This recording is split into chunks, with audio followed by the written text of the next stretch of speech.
Yo yo, chapter 197 of JJK.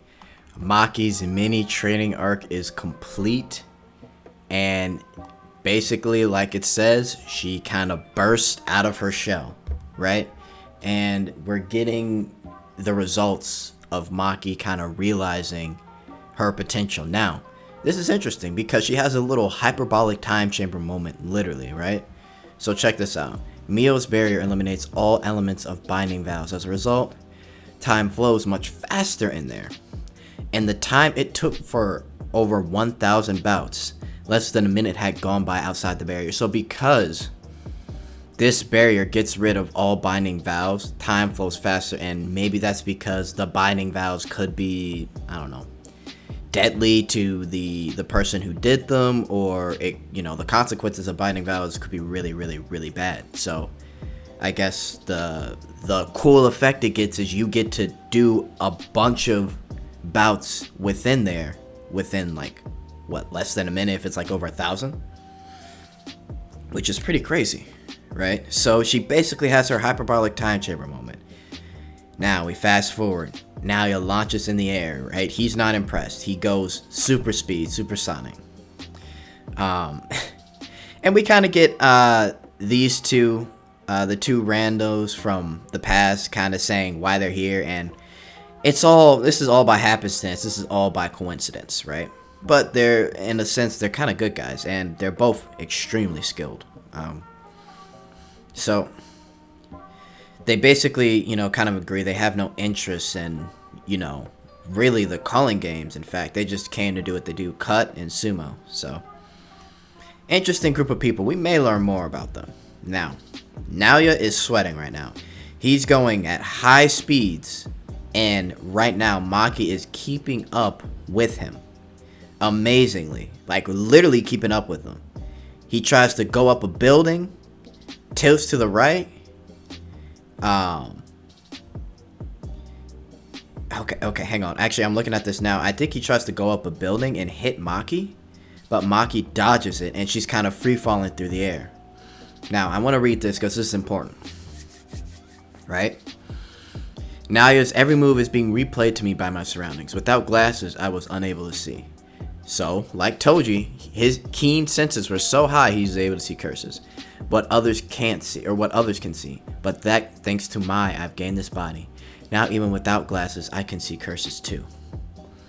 I was too content because I'm the same as everyone else now. So she was happy and comfortable with being, okay, I've reached this point. I'm kind of on par and on level with the others. But she herself, in order to get stronger, she's got to get out of that. She's got to do what's different for her, right?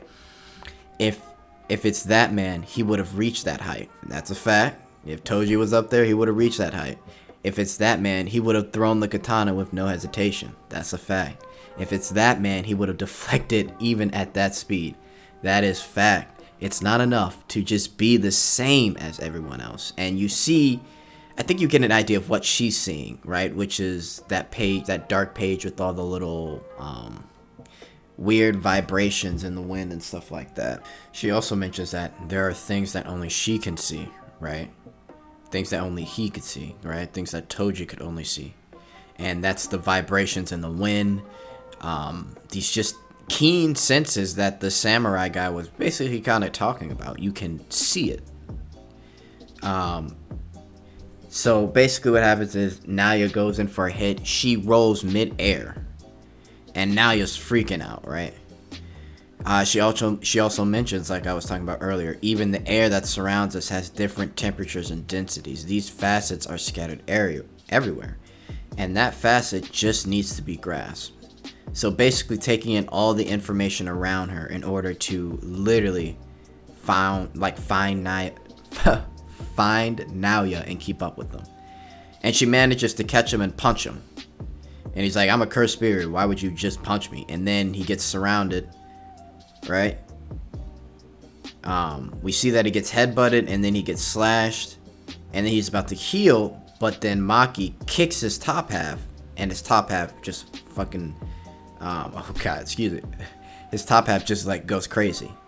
And he's like, no way, why? And he does the thing where, again, the first time Maki fought Naoya, he kind of was reminded of Toji. And now 100% true that she is at this point essentially like just like Toji. And he says the one to stand there is me. This man comes out of his shell, evolves basically back in his human form, which I'm sure will be like a cursed spirit form. But he's like, I refuse to let you stand by his side, being on his level. I'm the Toji fan. I will be the one to stand atop there. Right? And the chapter ends with the domain expansion. So his pride and persistence have taken this form.